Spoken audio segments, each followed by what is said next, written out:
Okay, getting ready to deep fry some dandelion heads. I've taken the Bannock mix, aka 18th century Bisquick, and I made up two different batches. This batch has a quarter cup of the Bannock, half a teaspoon of garlic powder, half a teaspoon of pepper, half a teaspoon of salt. This one has a quarter cup of the Bannock and the zest from a lemon. You use this little thing here, scrape the orange, not a lemon. You scrape it across here, puts the zest in. That really helps with the flavor. When you are doing it, make sure you do not go too deep. So it's getting to the white. You don't want to go into the white because the white's the bitter. It's this orange stuff out here that has the flavor, and that's what you want. Now, to this one, I will add 3 tablespoons of water and mix it up to make a batter.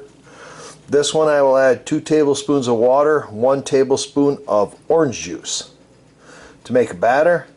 Then you dip the heads in the batter and toss them in. Okay, I got my 2 batters mixed up. That is the salt, pepper, and garlic powder, and that is the orange flavored. There are my heads, and there's my oil. How do you tell if the oil is ready? Dip just a little bit of this batter and see how she fries right up? It's ready. I'm going to dip some and put them in. I'll show you in just a minute. Yep, and you fry them up until they're golden brown. These are getting a little overdone because I got all kinds of stuff going on at once. But I'm going to take them out. Okay, this is kind of more like what you want to see. Oops, wrong hand. Then you flip them over.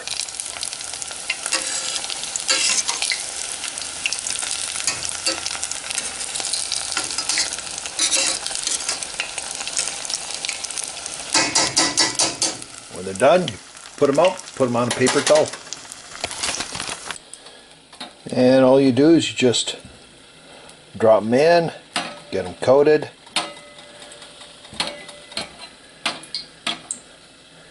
And drop them in the grease.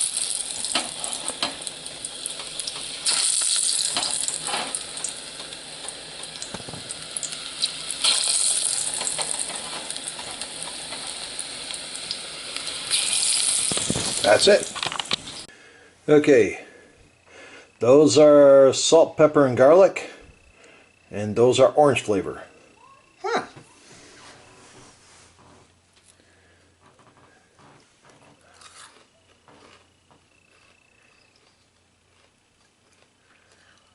They're much better than I thought they'd be. You didn't try one of the salt, pepper, and garlic ones. Actually, those are really good. I think these are really good too.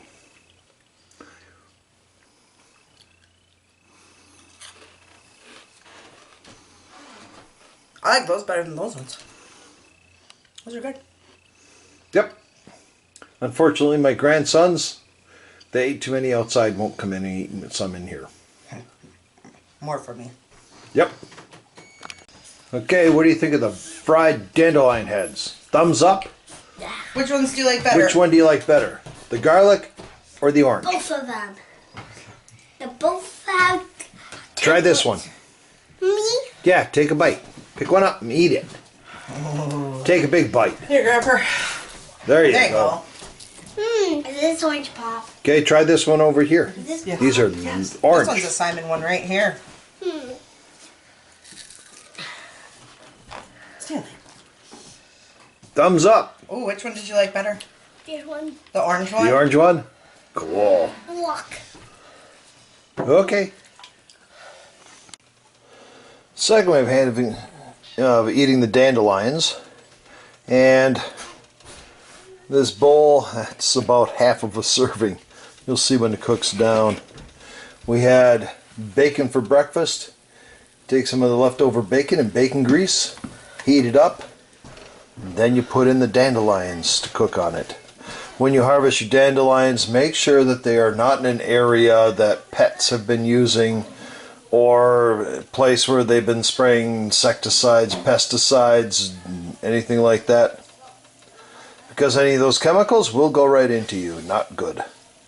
So make sure they're clean, wash them off, and as soon as that's heated up, I'll be putting them in. Okay, judging by the sizzling in there, it's ready.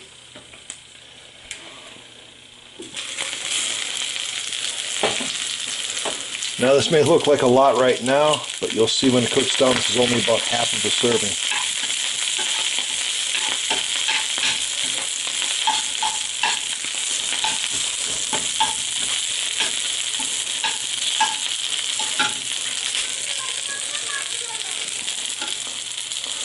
And you let it cook up like you do any greens. Mustard greens. Oh, can't wait till mustard greens are coming out. Do a similar thing with beet tops.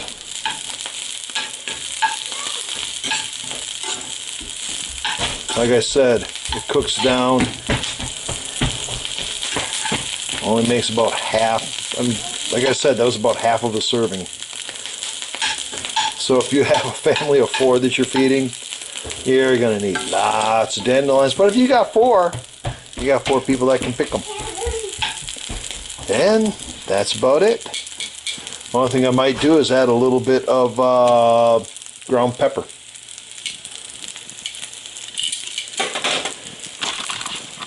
Okay, that's what they look like when they are done. Go ahead, give it a shot. They're hard to scoop up. Guess I'm getting a whole mouthful.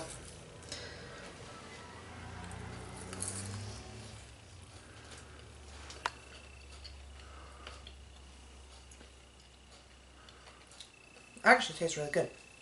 It tastes like almost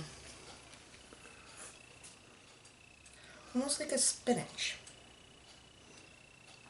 And it's good for you. And of course, it has to taste good because it's got bacon.